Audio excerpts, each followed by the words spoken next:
নমস্কার প্রিয় বন্ধুরা, স্টার্ট নাও চ্যানেলে আপনাদের সবাইকে স্বাগত একটা নতুন জীবন পরিবর্তনের অডিও নিয়ে। আজকের বিষয় হলো believe in the power of creativity. চলুন শুরু করা যাক।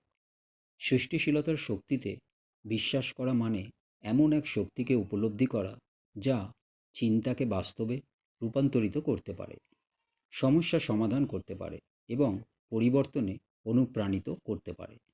সৃষ্টিশীলতা আমাদের নতুন ধারণা তৈরি করতে, প্রগতির পথে এগিয়ে যেতে এবং মানুষকে অনন্য উপায় সংযুক্ত করতে সাহায্য করে।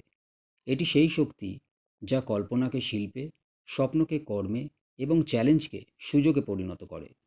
সৃষ্টিশীলতাকে গ্রহণ করলে আমরা সীমাবদ্ধতার বাইরে চিন্তা করতে, নতুন পরিস্থিতির সাথে মানিয়ে নিতে এবং একটি উন্নত ভবিষ্যৎ নির্মাণে সক্ষম হই। এটি শুধু একটি দক্ষতা নয়, বরং এমন একটি মনোভাব যা উন্নতি, স্থিতিশীলতা এবং অসীম সম্ভাবনার দ্বার উন্মোচন করে। আশা করি আজকের কথাগুলো ভালো লাগলো। নমস্কার, ভালো থাকবেন।